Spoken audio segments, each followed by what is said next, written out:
네, 여러분 안녕하십니까. 중앙대학교 김상윤입니다. 코리아 데이터 비즈 트렌드, 오늘은 세 번째 시간인데요.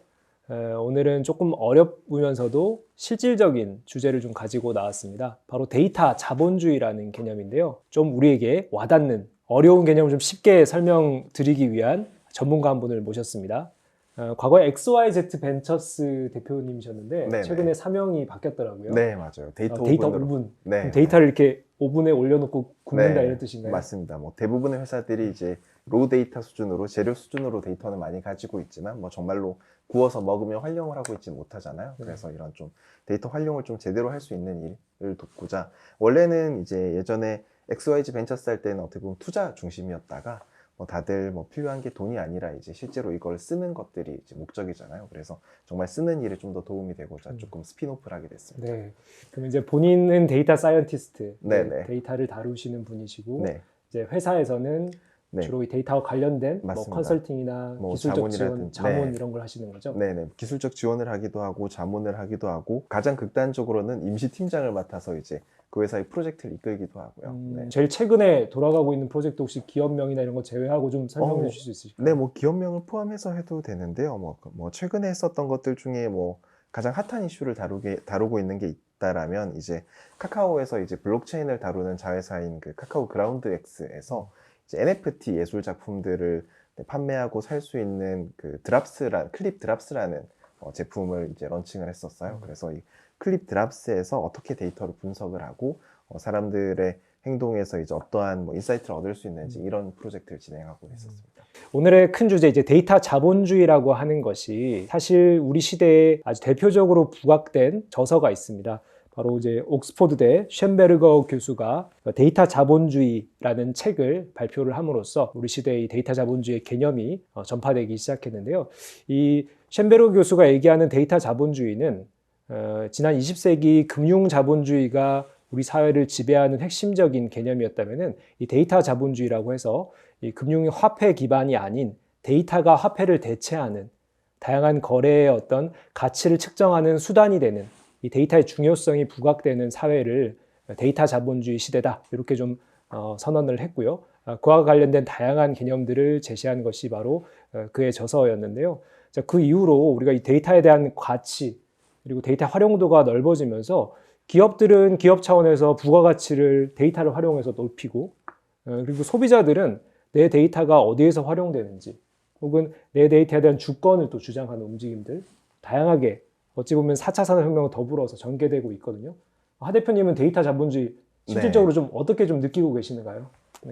네. 저도 사실은 데이터가 중요하다라고 생각을 했고 또 이제 많은 강의들에서 우리의 생활이 전부 다 이제 데이터를 중심으로 재편되고 있다라는 주제로 강의를 많이 하기도 했었었는데요. 정작 이 쇤베르거 교수님의 데이터 자본주의 책 수준으로 아예 모든 패러다임을 뒤바꿀 거 정도까지는 생각을 안 해봤던 것 같아요. 막상 제가 바뀔 것이라고 말을 했었던 사람들조차도요.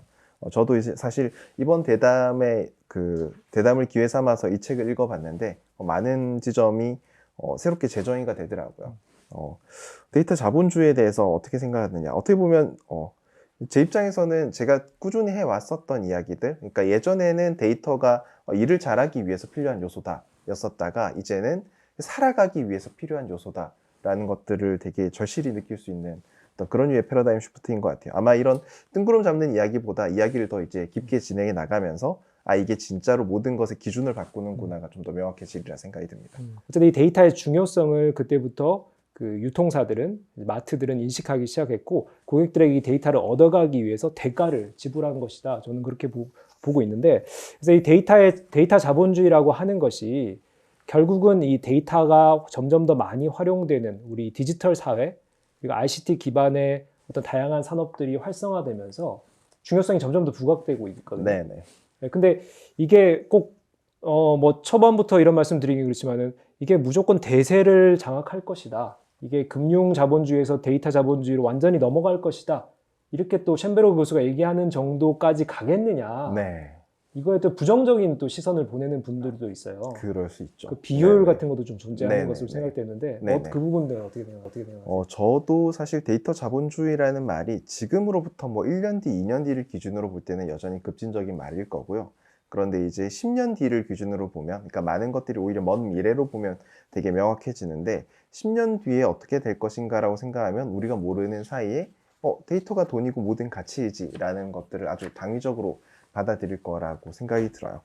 뭐 말이 나온 김에 이제 왜 그런 변화가 일어나냐, 뭐 일어나고는 있는 거냐, 지금에서 일어나는 변화를 가지고 그 단초를 좀 잡아보자면, 그러니까 아주 예전, 뭐 우리나라의 뭐 80년대, 90년대를 해보죠. 그때는 뭐 어머니들이 하셨던 말이 있죠. 야, 모르면 돈을 더 줘라. 비싼 게 좋은 거다. 그렇죠. 이거는 다른 말로 이야기를 하자면 가격, 화폐의 가격이 곧 가치를 의미하는 거였죠. 뭐 이제 소고기 뭐 100g당 10,000원짜리가 있고 소고기는 100g당 10만 원짜리가 있으면 10만 원짜리가 뭐 맛있는 거겠지. 이제 이런 식이었던 건 거죠. 그래서 그러한 시대에는 사실은 곧 가격이 모든 정보를 다 축약해서 담고 있었고, 그것만 있었어도 이제 거래라는 것이 이제 원활하게 될 수 있었다면, 지금은 거래라는 것이 이루어지기 위해서 예를 들어 뭐 계란 하나를 산다고 하더라도 이 계란이 뭐 유정란 무정란인 걸 넘어서서 뭐 동물 복지 계란이냐, 뭐 닭이 어떤 환경에서 했느냐 등등 여러 맥락을 통해서 이제 소비가 일어나고 있거든요. 그러다 보니까 단지 이 계란이 300원이다 500원이다가 중요한 게 아니라 이 계란은 어떤 맥락을 가지고 있는가를 가지고 소비자들이 돈을 쓰기 시작을 한 건 거죠. 그런데 문제는 소비자들의 어떤 무언가를 결정하는 행위는 더 많은 정보를 필요로 하고 있는데, 이 많은 다른 인프라 시스템들이 이 정보를 수반한 거래를 쉽게 돕고 있느냐라는 측면에서는 아닌 건 거죠. 뭐 예를 들어서 내가 동물 복지 자연 방사 계란, 네, 복지를 챙기며 닭은 자유롭게 뛰어노는 그런 환경에서 이루어진 계란을 먹고 싶어요 란다면 쿠팡에 가서 수없이 많은 검색을 해서 구매를 해야 되는 건 거죠. 결국 나의 취향은 더 다변화되었는데 반대로 말해서 나의 한 번 거래에 대한 비용은 이 현대 화폐 시장 거래에서는 최적화되지 않았다라는 점이 저도 느끼고 있는 괴로움이기도 하고 쉔베르거 교수가 지적하고 있는 부분이기도 한 건 거죠. 하 대표님 아까 이제 쉔베르거 교수 책 내용 좀 언급해 주셨지만은 지금까지 금융 자본주의에서는 모든 것을 가격으로 단일화시켜 버리니까 이 서비스는 10,000원짜리야. 근데 이 사람은 그 10,000원짜리를 12,000원이라고 인식할 수도 있는 거고, 이 사람은 10,000원 비싼데 나는 한 8,000원이면 될 것 같은데, 가치 측정이 다르다라는 거죠. 그렇죠. 근데 이 가치 측정을 어떻게 구체적으로 개개인별로 차이를 내느냐, 바로 데이터가 필요하고, 이 데이터가 수집이 되면은 그 가치라는 게 다양하게 나타날 수 있는데, 이것을 금융 자본주의에서 한 가격으로 후려쳐 버리면 이런 어떤 가치 시대의 어떤 그 대응 방식이 제대로 되지 않은 것이다. 다시 말씀드리면은 바로 이 데이터 자본주의가 각기 다른 기호나 선호, 이 변수들을 다양하게 고려해서 가치 측정하는 그 기준들을 달리 가져갈 수 있다. 이런 측면에서 바로 이 데이터가 넘쳐나는 데이터 경제 시대에 바로 데이터 자본주의가 같이 떠오르는 이런 어떤 개념이 아닐까, 이렇게 좀 정리를 드릴 수가 있을 것 같은데요. 요즘 보면은 뭐 메타버스도 그렇고요, 또 이런 또 다양한 플랫폼들도 그렇고요, 이 MZ 세대들이 상당히 우리 시장의 주류로 부각이 되고 있습니다. 그렇죠? 네, 맞아요. 네, MZ 조금 넓긴 합니다. 10대 후반부터 한 40세까지를 그렇죠. 언급을 하는데, 어쨌든 요 한 20년 정도의 그 세대, 이 세대들이 주도하는 시장들이 많이 크게 형성이 되고 있어요. 이런 측면에서 이 데이터 자본주의 측면에서도 이 MZ 세대들이 좀 더 유용하게 활용할 수 있을 것 같거든요. 네, 네. 저도 완전히 동의를 하는 부분이 뭐냐면, 이 사실은 뭐 이렇게 MZ 세대라고 말할 때 이제 M 세대인 저로서는 약간 미안한 M 말, 세대신가요? 네, 저는 M의 끄트머리에 관련이 네. 있는데요. 사실 이제 저 같은 M의 끄트머리가 이제 Z 세대는 사실은 굉장히 M 세대와는 또 다른 분들이더라고요. 그래서 이 Z 세대와 같이 묶이는 게 뭐 기분은 좋으면서도 죄송한 감이 있는데, 어쨌거나 사실 이 Z 세대는 M 세대와는 좀 더 구분해서 우리 흔히 디지털 네이티브라고 하는 이 친구들이 가진 속성은 굉장히 다른 것 같아요. 그러니까 저희 M 세대까지만 하더라도 가성비에 굉장한 영향을 받았죠. 이게 가격대 성능이 괜찮아야 돼라는 측면이었고, 사실은 가성비라는 뜻, 가격과 성능이라는 것에서 가격도 측정 가능한 것이고 성능도 측정 가능한, 숫자로 표현 가능한 것들이죠. 그러니까 밀레니얼 세대까지만 하더라도 측정 가능한 것들 사이에서의 트레이드였었어요. 그래서 이제 좀 쉬웠는데, 그리고 이렇게 나온 것들이 개개인에게 상관이 없는 거죠. 이것이 가성비, 뭐 내가 10,000원 지불 대비 이제 성능이 뭐 70이라면 이것은 그냥 10,000원 대비 성능이 100인 게 있다면 뒤에 게 이기는 건 거고, 이게 명확했던 것들이죠. 그런데 Z세대의 특징은 가신비. 네. 가격을 지불하고 내 마음이 얼마나 마음에 드는가가 중요한 건 거죠. 이거의 특징은 뭐냐면 숫자와 같이 객관적 요소가 아니라 굉장히 주관적 요소인 건 거죠.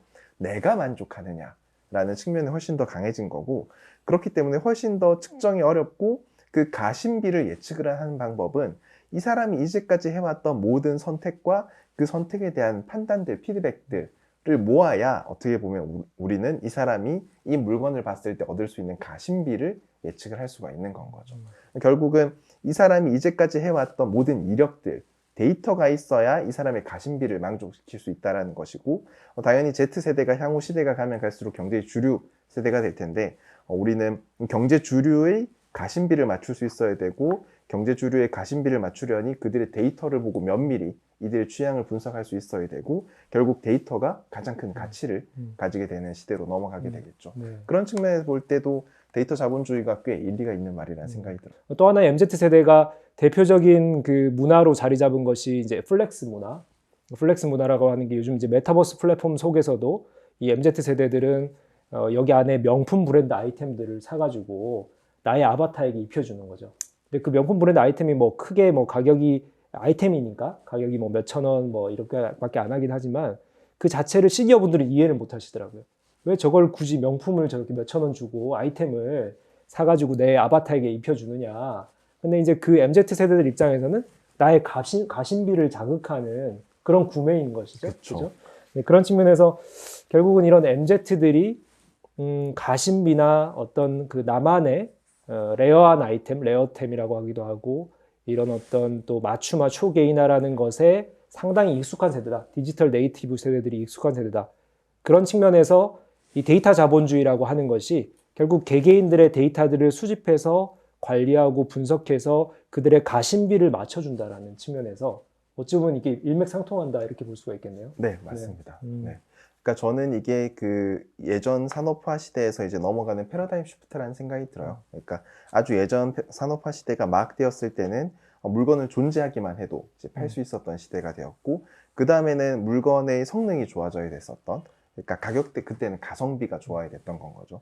그 시대를 됐었고, 이제 그때는 때문에 이제 우리가 산업에서 이제 효율 같은 걸 배울 때 뭐 규모의 경제라던가 뭐 네트워크 효과라던가 이제 이런 것들이 중요하다라는 것들을 배웠었죠. 뭐 규모의 경제 같은 경우는 예를 들어서 뭐 공장 하나를 지어가지고 물건 100개 만들면 공장 지은 가격 나누기 100이지만 뭐 공장 하나 지어서 물건 뭐 1000만 개 만들면 공장 지은 가격 나누기 1000만이니까 이제 고정비가 내려가서 뭐 더 싸게 만들 수 있다. 결국 뭐 이런 것들이었었고, 이것도 가성비를 이제 올리는 측면들이었죠. 그 다음에 그 이후에 뭐 좋은 효과의 그 요소로 꼽혔던 건 네트워크 효과 같은 거. 뭐 예를 들어서 카톡을 100명밖에 안 쓰면 내가 카톡을 굳이 쓸 이유가 없지만 카톡을 5천만 국민이 다 쓰면 이제 카톡을 쓰는 효용이 올라간다. 이것도 어떻게 보면 내가 앱 하나를 인스톨한다라는 행위를 지불할 때 얻어내는 효과. 이것도 어떻게 보면 일종의 가성비라고도 볼 수 있을 것 같아요. 그러니까 예전 산업에서 경쟁력의 요소였다고 불렸던 것들이 규모 효과나 네트워크 효과 같은 경우는 꽤 가성비에 기대고 있는 측면이 있었던 거죠. 근데 이제 넥스트 레벨, 이제 지금 가장 큰 경쟁력을 만들어내고 있는 것들은 사실은 이제 피드백이라는 말은 이런 것을 골랐을 때 고객들이 이것을 좋아했다 아니었다라는 데이터 기록을 이야기를 하는 거고, 그런 피드백 기록이 어떤 그 성공의 가장 키로 자리 잡게 된 것 같아요. 그래서 사실은 우리가 나스닥에 있는 세계적인 기업들도 보면 그 1등에서 10등에서 보면 1등에서 한 7등까지가 이런 플랫폼 기업들인데, 사실 플랫폼의 다른 말은 그 피드백을 정립시키고 누적시키는 시스템을 이야기를 하는 거기도 하잖아요.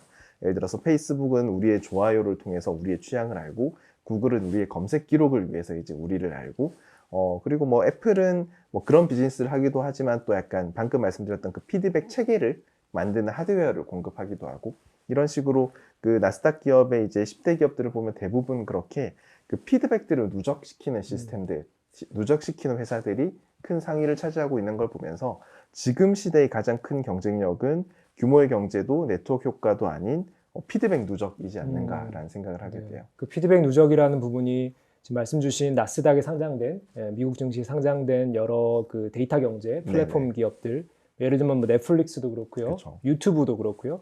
이런 회사들이 사실 요즘 우리 소비자들 입장에서 깜짝깜짝 놀라죠. 뭐냐면은 유튜브를 실행하고 넷플릭스를 실행했는데 어떻게 내가 이걸 좋아하는 줄 알고 추천 영상에 띄웠지? 깜짝깜짝 놀라잖아요. 그렇죠. 그게 여러분들이 지금까지 보아왔던 그리고 오랫동안 보아왔던 그 프로그램들을 그 넷플릭스나 유튜브 서버에서는 인식을 하고 있는 거죠. 아, 이분은 이걸 좋아하신다. 이런 어떤 프로그램 추천드리면은 우리가 계속 잡아둘 수 있다. 락인 시킬 수 있다. 이런 부분들을 이제 데이터를 분석을 통해서 연구해서 여러분들께 맞춤화된 서비스를 제공하는 형태다. 자, 이렇게 우리가 플랫폼 기업, ICT 기업은 데이터를 수집하고 분석하고 활용하는 것이 익숙할 것이다. 아마 잘하고 있다. 여러분 다 동의를 하시는데 요즘 유통기업들도 이런 움직임들이 있더라고요. 그렇죠. 네, 소위 뭐 D2C라고 하는 네. Direct to Customer라고 하는 유통기업들의 이 변화 움직임이 뭐냐면은 뭐 예를 들어 나이키라고 하는 브랜드도 다 중간에 유통사들이 상당히 촘촘하게 밸류체인들을 장악하고 있는데 뭐냐면 나이키가 직접 고객에게 판매하는 것이 아니라 판매를 전담하는 브랜드들도 또 따로 두는 형태였던 거죠. 그래서 이렇게 유통이나 이 밸류체인의 효율화를 추구하는 것이 지난 몇십 년간의 흐름이었다면은 최근에 나이키는 이런 유통 중간 상들을 다 정리를 하고 있더라고요. 네, 맞아요. 그래서 직접 우리가 고객의 데이터를 수집하고 고객에게 맞춤화된 상품을 제시하는 것, 그 과정에서 쌓이는 다양한 어떤 인사이트들을 추가적인 신사업이나 제품 개발에 활용하는 것, 바로 이 D2C라고 하는 이 Direct to Customer라고 하는 이 기업의 어떤 그 비즈니스 행태가 결국 데이터의 중요성을 강조하고 있기 때문이 아닌가 이렇게 생각되는데요. D2C 기업들 사례 좀 소개해 줄 수 있으실까요? 네, 사실 뭐 말씀하신 나이키가 가장 대표적인 D2C로의 변환을 했었던 회사인 것 같아요. 우리가 이제 뭐 나이키 운동화를 사겠다고 해서 이제 아마존에 가서 검색해서 나오면 없어요. 네, 만약에 나온다면 걔네들 아마 짝퉁일 거예요. 왜냐하면 나이키는 아마존과의 그 거래를 계약을 끊었거든요. 이제 나이키는 그 자신들의 물건을 자신들이 직접 팔기로 했는데 물론 이제 그런 면에서 경제적인 면에서 이익도 있겠지만 사실 그보다도 더 나이키가 힘들어했었던 건 정보의 단절인 건 거죠. 그러니까 백화점은 정산을 통해서 돈이라는 그 가격 정보밖에 돌려주지 않던 건 거죠. 근데 어떤 것을 샀고 언제 샀고 이때 샀던 고객이 몇 달이 지나서 다시 와서 이것을 샀고 같은 이 고객 정보가 가장 밸류어블한 정보인데 중간 유통 단계가 이 밸류어블 정보의 블랙홀처럼 동작을 하고 있었던 건 거죠. 때문에 이 모든 중간 유통 단계를 다 철회를 하고 직접 자신의 플랫폼에서 나이키닷컴에서 신발을 직접 팔고 고객과 1대1의 직접적인 관계를 맺으면서 정보를 축적하겠다. 중간 유통상들한테 그 정보 시스템을 연결하거나 데이터를 달라고 하기보다 그쵸. 우리가 직접 그냥 다 하는 것이 더 편하다 이건 거죠. 맞아요. 네. 더 세세한 정보들, 특히 이제 그 나이키의 어떻게 보면 다양한 프로그램들 있잖아요. 뭐 러닝 할 때 뭐 기록을 하는 프로그램이라든지 이제 이런 식으로 이 사람들의 소소한 행동 패턴들까지도 전부 다 수집을 하는 데는 사실 중간 유통망의 그 전문가들은 아니니까요. 네. 그래서 직접 그런 데이터 전문가들을 고용을 하고 직접 물건을 팔면서 우리가 이 고객에 대한 어떤 그 반응, 그 피드백이죠. 결국 그 피드백을 우리 안에 직접 시키겠다. 우리 안에 집결시키겠다라는 그 방향이 나이키 이런 움직임이고, 그래서 사실 코로나 때 굉장히 많은 회사들이 이제 그 많이 주가가 꼬그라졌음에도 불구하고 나이키는 계속 승승장구를 했었었고, 지금 아마 제가 알기로는 뭐 최고 주가를 다다르고 있을 거예요. 그래서 나이키의 전체 판매의 지금도 이제 한 38%, 40%가 D2C를 통해서 이루어지고 있고, 뭐 나이키뿐만 아니라 뭐 우리 아는 아디다스라든지 뭐 언더아머라든지 이제 뭐 좀 크록스라든지 이런 다 비슷한 움직임을 이런 데들이 전부 다 우리 이제 직접 할게로 다 바뀌고 있죠. 나이키를 다 따라가는 거네요. 다 따라가고 선도자를 따라가는. 네네네. 그렇게 해야 우리가 고객을 알 수 있다. 데이터를 모아야 살아남을 수 있다라는 거에 모두가 이제 동의를 한 거죠. 그 미국의 스타트업 중에 재미난 기업이 있더라고요. 스티치픽스. 이미 몇 년 돼서 시장에 안착된 기업인데 여러분들이 옷을 구매하실 때 사실 요즘 워낙 넘쳐나는 디자인이든 뭐 색감이든 옷 구매하기가 얼마나 힘듭니까? 그러다 보니까 정말 나한테 맞춤화된 이 옷을 빠르게 추천받는 것을 원하는 분들이 많은데 이 스티치픽스라는 회사는 개인들의 어떤 선호도나 취향들을 조사를 해가지고 이 데이터를 수집을 해서 자기들이 이제 AI 분석을 통해서 이 개인에게 맞춤화된 상품을 이렇게 묶음으로 제공을 하는 거죠. 그래서 개인들이 보통 쇼핑몰에 들어가면은 내가 옷의 그림을 보고 고르는데 그것이 아니라 이 스티치픽스가 추천하는 딱 그 품목만을 보고 그걸 사겠다 안 사겠다 결정을 하는, 어떻게 보면 이 선택 그 결정 과정을 아예 없애주고 AI가 대신해주는. 근데 요즘 이제 스티치픽스가 좀 비즈니스 모델을 바꿨더라고요. 네, 맞아요. 그 부분 좀 한번 설명해 주시겠어요? 스티치픽스가 어떻게 보면 데이터를 이렇게 열심히 이제 모았었을 때 회사가 중간에 또 어떤 브렉스루를 할 수 있는가에 대한 좋은 예인 것 같아요. 왜냐하면 스티치픽스의 비즈니스 모델이 예전이랑 지금 꽤 많이 바뀌었거든요. 그렇죠. 특히 2021년을 기준으로. 그러니까 원래 스티치픽스는 사실은 옷 고르는데 너무 시간이 많이 들고 어떻게 해야 될지 잘 모르는 사람들한테 AI도 물론 일을 하긴 했지만 AI가 첫 번째로 골라주면 스티치픽스의 이제 수천 명의 스타일리스트들이 사람들이 손으로 이제 이 옷을 입으면 좋을 것 같습니다 해서 박스에 넣어서 사람들에게 이제 보내주는 모델이었죠. 실제 실물을 보내주는. 그쵸. 네. 실물을 보내주고 옷이 뭐 괜찮으면 어쩌면 해서 이제 사고 뭐 아니면 말고 이제 이러면서 옷 골라주는 비용 $20를 받던 이제 그런 류의 비즈니스 모델을 했었어요. 그런데 그래서 이 스티치픽스의 초기 모델은 뭐 AI도 일정 활약을 하긴 했지만 아무래도 이제 인간 스타일리스트가 꽤 많았고 우리의 강점은 인간 스타일리스트 몇천 명이 있다. 이런 걸 또 스티치픽스가 강점으로 내세우기도 했고요. 근데 그런 스티치픽스가 바뀌었어요. 스티치픽스는 사람이 파이널 터치를 한다라는 걸 굉장히 강점으로 내세우던 회사였는데 그 스티치픽스가 이제는 쇼핑몰로 바뀌었죠. 네. 쇼핑몰로 이용자가 직접 들어가서 골라야 맞습니다. 되는. 네. 이용자가 직접 들어가서 고르면 옷들이 보이고 그 중에 골라서 담아서 이제 사는 형식인 거예요. 네. 그러면 왜 이렇게 된 거냐라고 했더니 이 스티치픽스가 지난 몇 년간 계속 쌓아왔던 사용자들의 반응 데이터, 스타일리스트들이 이런 옷들을 골라주고 이렇게 조합을 했었을 때 사람들은 이 옷을 사더라 안 사더라라는 이 누적된 데이터를 기반으로 인공지능으로 사람만큼 만들어낼 수 있게 된 거예요. 인공지능으로 사람만큼 만들어낼 수 있으니 옷을 뭐 일단 보내고 받고 긴가민가 하기 전에 그냥 온라인으로 이 사람이 접속을 하면 이 사람만의 마치 인공지능 개인 스타일리스트가 옷을 쫙 골라서 개인화된 쇼핑몰을 보여주는 거라고 볼 수 있죠.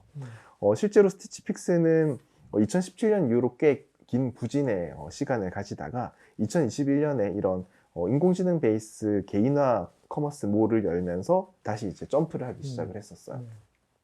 이게 가능했던 이유는 어떻게 보면 뭐 인공지능이 아니라 인간지능에 가까운 방법으로 끊임없이 데이터를 누적시켰고 그 누적시킨 데이터와 이제 최신 인공지능의 결합으로 이제 회사가 다시 한번 기사회생할 수 있게 된 건 거죠. 그러니까 스티치픽스의 사례를 보면은 결국은 데이터를 활용하는 것은 중요한데 데이터를 그 활용하는 방안을 결정할 때는 어느 정도 또 이런 트라이얼 에러가 필요한 거고 그 트라이얼 에러의 그 과정을 인간 그 스타일리스트들이 몇 년 동안 고객에게 서비스를 하면서 축적된 데이터를 가지고 이 방향으로 하면은 고객들이 더 좋아하는구나 이것을 판단해서 그 데이터를 활용을 제대로 한 거라고 볼 수가 있겠네요. 맞습니다. 네. 근데 또 다른 한편으로 보면 이 스티치픽스의 그 BM 변경이 최근에 일어나는 많은 화두들을 나타내 주기도 해요. 그러니까 이제 예전 인간 스타일리스트가 하던 일을 인공지능이 할 수 있게 됐다면 그럼 그 몇천 명의 인간 스타일리스트들은 어디로 가지?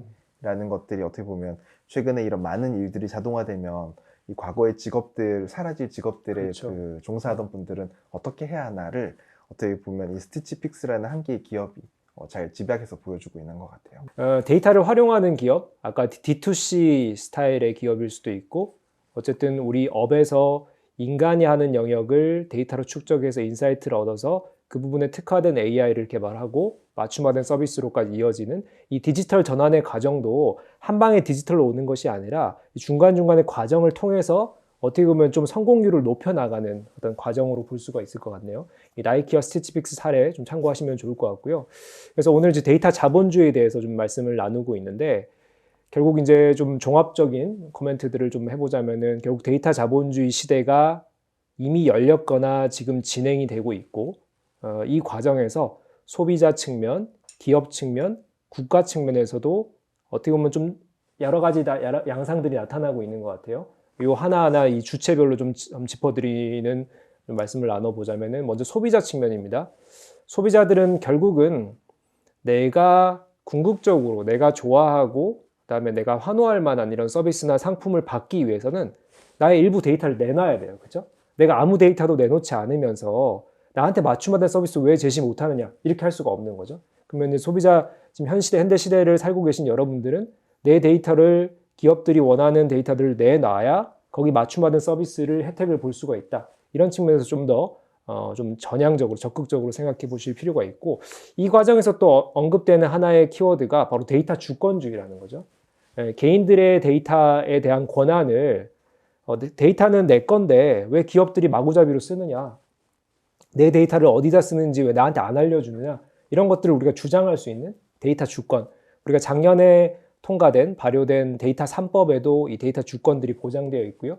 유럽 같은 경우 GDPR이라는 법안에서도 이 개인의 데이터 주권이 강조가 되고 있죠. 결국은 이 우리 데이터 자본주의 시대, 이 데이터 경제 시대라고 하는 흐름이 개인들로 하여금 나의 데이터들을 적극적으로 해석하고 활용하고 혜택을 얻어갈 수 있게 한다. 이런 측면에서 개인의 어떤 보면 좀 혜택과 또 어떤 적극적인 어떤 우리 생각의 전환이 좀 필요한 시점이라고 볼 수가 있고, 그래서 개인의 데이터의 활용 혜택들을 좀 이게 들으시는 분들께 좀 구체적으로 좀 혹시 제가 말씀드린 거 외에도 좀 알려주실 게 있으시면 어떤 게 있을까요? 네. 말씀하신 대로 이제 데이터가 누구의 것이냐, 이 데이터 주권 관련된 문제가 꽤 많이 이슈화가 되고 있어요. 그러니까 예를 들어서 내가 어떤 영화를 좋아하고 어떤 글을 좋아하고 하는 이 나의 모든 어떤 취향 정보들, 이것들을 다 가지고 내가 가지고 있다면, 이것들을 들고 있다가 내가 뭐 새로 생긴 가게에 갔었을 때 나는 이런 취향을 가지고 있어요 하고 던져주고, 그렇다면 그 가게는 당신이 그런 취향이라면 이게 제일 좋습니다 하고 제일 좋은 추천을 받을 수도 있겠죠. 그런데 문제는 나의 이러한 이력 데이터는 전부 구글이나 페이스북이 가지고 있죠. 기업들이 가지고 있죠. 기업들이 가지고 있죠. 그 기업들이 가지고 있는 정보를 분명히 나의 데이터인데 기업들이 가지고 있고 나는 그걸 쓸 수가 없다는 게 어떻게 보면 지금의 문제인 것 같아요. 그래서 여기에서는 이제 몇 가지 이제 다양한 분분한 의견들이 있죠.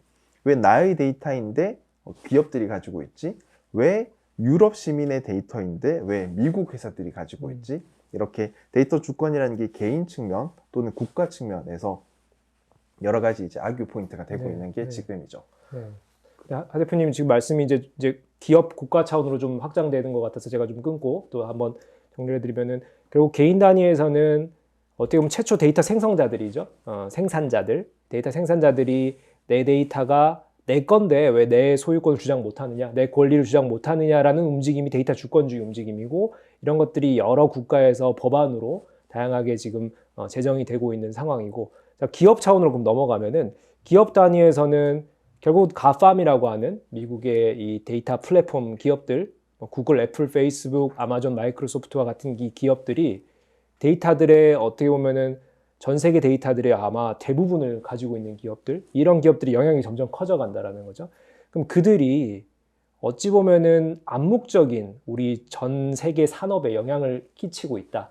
어떻게 보면은 이 정치 권력보다 더 강력한 권력을 가지고 있다. 이렇게 또 비판하는, 최근에 또 우리나라에서도 카카오 일부 사례도 있지만은 이 데이터를 장악하고 있는 기업들에 대한 반발 움직임, 이런 독과점을 좀 해소해야 된다라는 움직임들이 또 이제 일면 나타나고 있는 것 같아요. 근데 이게 결국은 기업들 입장에서는 혁신을 해야 되면은 이런 또 조금 유한 분위기로 가는 것이 좋은데, 이런 또 독과점을 해소한다라는 산업적인 측면, 어떻게 보면 균형적인 시각에서는 또 이것을 좀 제재해야 된다, 이런 또 움직임들이 있거든요.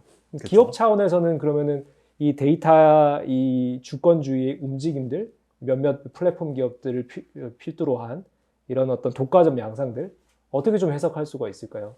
지금 시대에는 사실은 이 모든 데이터의 그 집약과 활용이 특정 몇몇 대기업들 기반으로 이루어지고 있는 게 사실이죠. 가팜 기업들이죠. 네, 그렇죠. 가팜, 구글, 아마존, 페이스북, 애플, 마이크로소프트인가요? 네네. 뭐 그 외에도 이제 또 되게 이런 큰 글로벌 대기업들, 글로벌 플랫폼 기업들이 이미 데이터를 많이 가지고 있는데도 불구하고 심지어 또 더 많은 데이터를 독식하고 있는 것도 사실이기도 해요. 예를 들어서 이제 우리가 이제 뭐 라이드 헤일링 서비스, 그 차량 공유 서비스라고 하는 거의 세계 1등은 우버죠. 아무래도 이제 우버 같은 경우는 뭐 원래도 잘하고 있었지만 원래 우버가 안 하던 영역들, 예를 들어서 뭐 어떤 사람이 자기 집에서 부산의 친구 집으로 가려고 한다면 뭐 자기 집에서 KTX 역까지 가고 역에서 또 역에서 KTX를 타고 또 KTX 타서 부산 가서 또 버스 타고 택시 타고 뭐 이런 여러 가지 다른 교통수단을 쓰게 될 거잖아요. 이 모든 과정을 엮어주는 이제 우버 트랜짓 같은 거 서비스를 했어요. 뭐 물론 우리나라엔 서비스가 안 되지만 이제 월드와이드로 이제 서비스를 하고 있는데, 이제 이런 것들을 하려고 하다 보니까 우버는 이런 개별 작은 이동 수단들에 대한 정보가 필요했고, 이런 정보를 다루는 루트 매치 같은 회사를 또 인수를 했죠. 그러니까 돈이 있는 회사는 네, 데이터가 있는 회사는 돈을 많이 벌고 그렇게 번 돈을 기반으로 데이터가 있는 다른 회사를 인수하고 하면서 눈덩이가 굴러지듯이 사실은 이 큰 회사들이 데이터를 독식하고 있는 문제가 지금도 많이 일어나고 있고 때문에 이것들에 대해서 굉장히 비판적으로 보고 있는 움직임들도 이제 더 커지고 있죠. 그렇죠. 그 지금 말씀하신 그 우버의 사례가 딱 우리 데이터 자본주의를 바로 인식할 수 있는 사례인 것 같네요. 이게 우리가 데이터를 가지고 뭐 꼭 데이터를 가지고는 아니지만 어쨌든 데이터를 중심으로 돈을 벌면은 그 돈을 가지고 또 데이터를 갖고 있는 기업을 사들이고 그럼 거기 있는 데이터를 또 우리 걸로 만든 다음에 다시 더 큰 사업을 해서 돈을 더 벌어들이고 또 데이터 기업을 인수하고 이런 식으로 데이터 중심으로 점점 더 영향력이 확장되는 것이 결국은 돈으로 직결된다, 수익으로 직결된다라는 측면이 이 데이터 자본주의의 기업 관점에서 아주 바로 우리가 여러분들이 바로 인식할 수 있는 사례가 아닌가 생각이 드는데요. 이제 이런 그 기업 차원의 이 데이터 독과점 양상도 이게 앞으로 전 세계적으로 우리나라뿐만 아니라 이게 다양한 이슈들을 부각시킬 수 있는 뭐 그런 어떤 상황들이 벌어지겠지만은 이 국가 차원에서도 이런 움직임들이 있더라고요.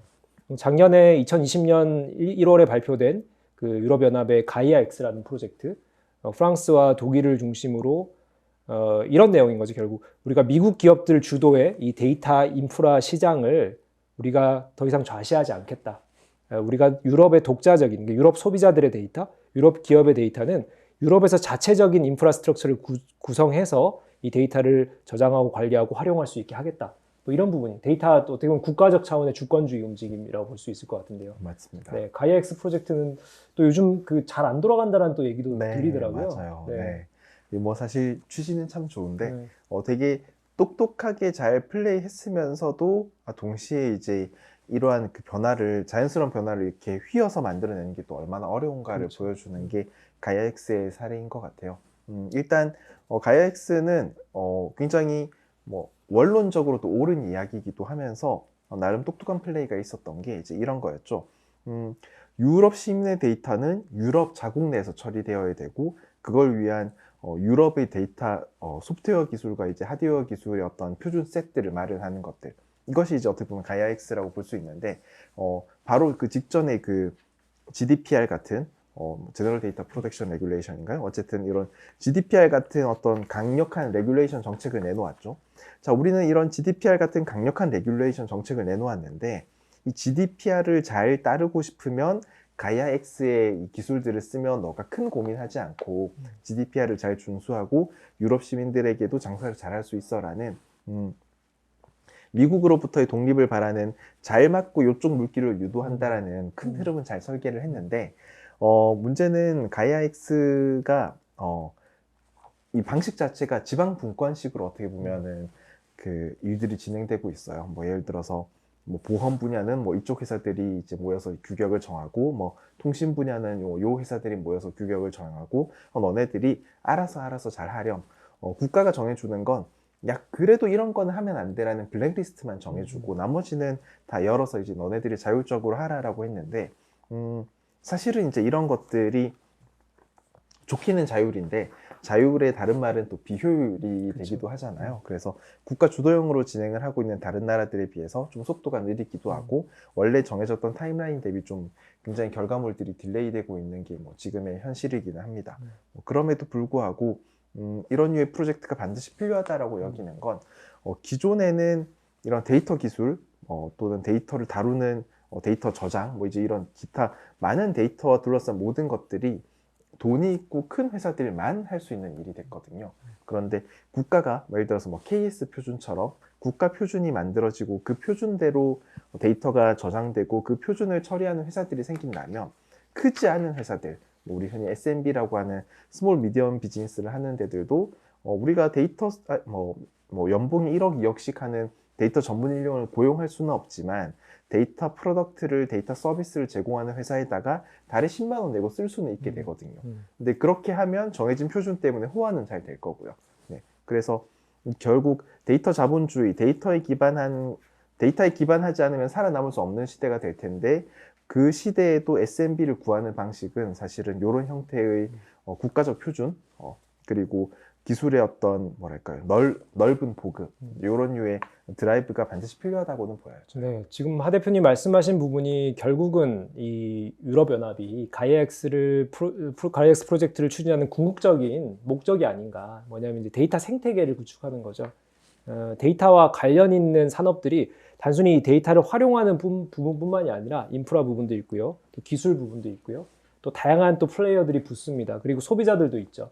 이런 모든 이해관계자들의 이런 요소들 그리고 이런 혜택들을 우리가 주도적으로 이 판을 만들겠다. 이런 측면에서 가이아엑스 프로젝트가 구성되고 있는 것이 아닌가 생각이 들고요. 우리나라도 유사하게 한국판 뉴딜에 디지털 뉴딜이라고 하는 정책 중에 데이터 댐이라고 하는 정책이 있죠. 여러 공공 데이터들부터 시작해서 다양한 우리나라 내에서 발생되는 다양한 데이터들을 우리의 자체적인 이 데이터 인프라에다가 저장, 관리하면서 많은 기업들이 이것을 활용할 수 있게 하겠다. 이런 정책들이 시작된 것으로 여러분도 생각하시면 될 것 같고요. 또 하나는 그 최근에 진흥원에서 추진하고 있는 데이터 바우처 사업이라든지 혹은 개방형 데이터 스토어 사업 등은 이런 그 민간의 또 작은 기업들, 말씀하신 그런 중소기업들이 이런 데이터 관련된 신사업을 할 때 이 데이터 인프라나 데이터 소스를 구하는 자체가 상당한 비용이 들거든요. 그리고 어렵기도 하고 이런 것들을 우리가 국가적 차원에서 제공을 해주고 이 민간의 작은 기업들은 아이디어를 가지고 쉽게 창업할 수 있게 지원해주는 부분이죠. 그래서 데이터 바우처 사업 제가 최근에 언론 기사를 봤더니 얼마 전입니다. 10월 초에 그 한 또 챗봇 서비스를 구상하고 있는 기업이 이 국가에 이 축적되어 있는 이 데이터 셋을, 데이터 우리 소스를 받아서 이 챗봇 서비스의 인공지능을 개발하는 데 활용을 하더라고요. 그래서 이런 측면이 공공 차원에서 어떤 역할이 아닌가, 이런 데이터 생태계를 구축하는 과정에서 많은 국가들의 노력이 아닌가, 이런 좀 생각이 들고요. 자, 그런 과정에서 이제 자연스럽게 조금 우리 부정적인 부분들도 한번 좀 얘기를 해볼까요? 결국은 이 데이터 자본주의, 데이터 경제 시대, 뭐 이런 여러 가지 데이터를 활용하는 산업들이 커진다는 것 자체가 왜 우리나라의 어떤 신성장 동력 차원에서 또 기업의 경쟁력, 또 소비자들의 혜택 차원에서 중요하다. 이 부분들 다들 동의를 하실 거예요. 근데 이것을 무작정 빠르게 진행하는 것이 맞느냐? 결국 혁신을 위해서는 빠르게 가야 된다. 그래서 뭐 우리 네거티브 규제라든지 뭐 이런 여러 가지 또 방법론적으로 나오고 있지만은 이 또 반대 측면에서는 데이터를 다루는 것도 민감한 정보들이 다뤄지기도 하는데 이것을 좀 차근차근 다지면서 가야 된다. 이런 얘기들도 있거든요. 그렇죠. 하 대표님은 혁신 쪽을 좀 더 추구하세요? 아니면 좀 보호하면서 가야 된다. 이런 좀 생각을 많이 하세요? 저는 뭐 어떤 저의 직업적 특성상 이제 끊임없이 혁신을 만들어내는 쪽이다 보니 좀 더 이제 혁신을 풀어주면 좋겠다라는 게 이제 제 개인적 입장이기는 합니다만 제 개인적 입장과 별개로 이것이 만들어내는 어떤 그 부의 집중이 모두에게 공평하게 돌아갈 것 같지 않다라는 걱정도 동시에 드는 것도 마찬가지기도 해요. 실제로 그 뭐랄까요? 많은 것들이 걱정이 되고 있죠. 어떻게 보면 제가 하는 일 중에 이제 상당수는 인간이 하고 있던 일들을 인공지능이 머신러닝이 훨씬 더 잘하게 만드는 일 중에 하나인데 이걸 하면서 이거를 내가 다 만들고 나면 이거 담당자가 잘리는 게 아니야 라는 걱정을 실제로 몇 번씩 하면서 일을 할 때가 있기도 했었습니다. 그러니까 효율을 추구한다라는 것과 이제 모두가 공평하게 잘 산다라는 거가 같이 되지 않는다라는 게 되게 슬픈 일이고, 사실은 이 부분은 저 같은 개인이 어떤 걸 할 수 있다기보다는 이제 국가나 이런 뭐 제도, 규제 같은 면으로 이제 조금 더 해결해야 되는 측면이 있는 것 같아요. 근데 다만 아무래도 기술이나 그 회사 비즈니스의 발전 속도가 대체로 이런 제도의 발전 속도보다 빠르죠. 양상이 있다 보니 좀 더 어떻게 보면은 2000년대부터 쭉 흐름을 지금까지는 2020년까지는 그래도 좀 이런 데이터나 ICT 쪽은 이렇게 좀 자유롭게 혁신을 추구하는 기업들, 특히 우리나라는 뭐 대표적인 기업들도 있고요. 네네. 이런 기업들이 좀 주도적으로 치고 나갈 수 있는 환경이 좀 더 많았다면은 약간 지금 요즘 최근에 여러 움직임들이 이런 또 규제라든지 보호라든지 이런 측면, 균형 성장이라든지 이런 쪽에 또 메시지들이 나오는 것 같아요.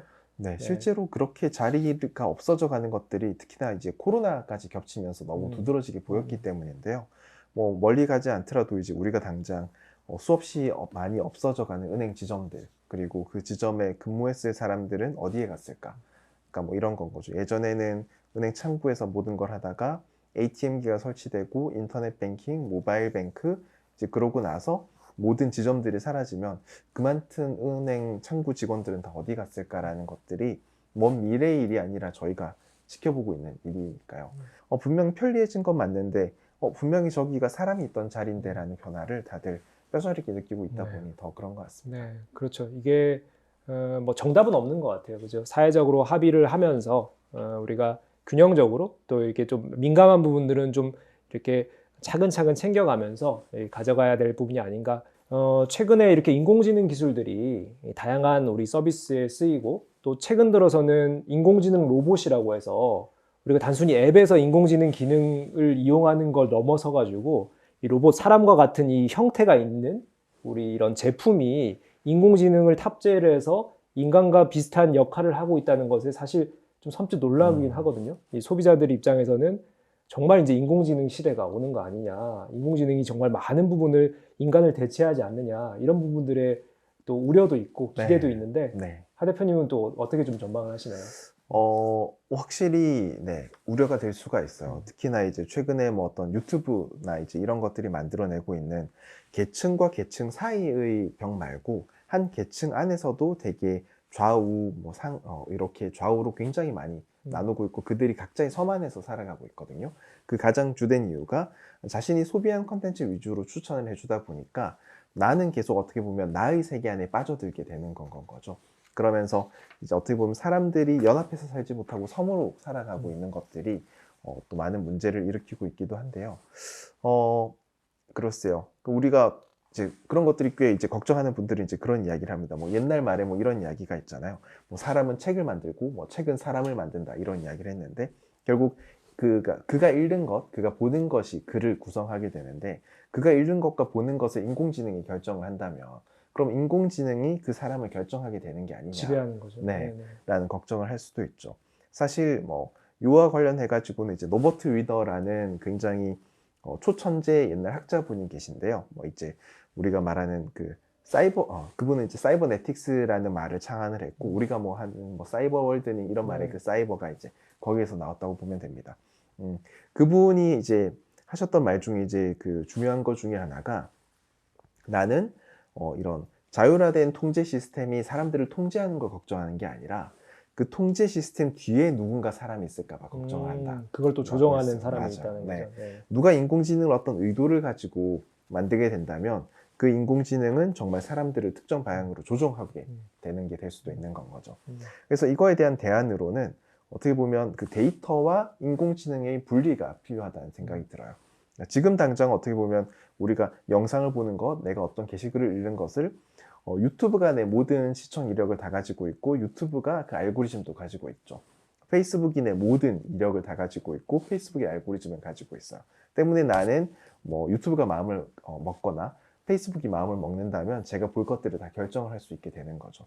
그런데 만약에 나의 데이터는 나의 것으로, 이것도 데이터 주권과도 연결되기도 하네요. 내 모든 이력들은 나를 중심으로 내가 가지고 있는 것들이 되고 여러 회사들은 각자의 알고리즘을 제공해주는 세상이 된다면 나는 A 회사의 알고리즘을 통해서 추천을 받아 영상을 보거나 B 회사의 알고리즘을 추천받아서 영상을 보거나를 나의 선택 안으로 둘 수 있다면 그렇다면 하나의 인공지능이 데이터와 알고리즘을 독점해서 우리를 지배하는 것에서 조금 더 자유로울 수 있지 않나라는 생각을 해봐요. 네. 그런 측면에서 데이터를 다시 나의 권리로 가져온다는 데이터 주권이 다시 한번 중요하다는 생각을 하게 되네요. 제가 말씀 들어보니까 또 하나 이제 재미난 프로젝트가 생각나는데 2018년입니다. 유럽연합의 R&D 위원회에서요 발표된 프로젝트는 인공지능이 이렇게 세상을 지배하는 경우들 그러다 보면 나쁜 의도를 가지고 인공지능이 설계됐을 경우들이 있기 때문에 우리가 인공지능을 감시하는 인공지능을 만들어야 된다. 엄청나게 이제 상위입니다. 인공지능을 감시하고 감사하는 인공지능 감사원 같은 역할인 거죠. 이런 기술을 투자하는 그 연구자들에게 연구비를 지원하겠다. 이런 프로젝트 2018년에 발표한 사례가 있었는데요. 갑자기 이제 말씀 주시니까 그런 생각이 나네요. 자, 이렇듯이 오늘 이 데이터 주권주의, 데이터 그다음 자본주의, 그다음에 데이터 경제 시대 이런 전반적인 흐름들 좀 말씀을 나눠봤고요.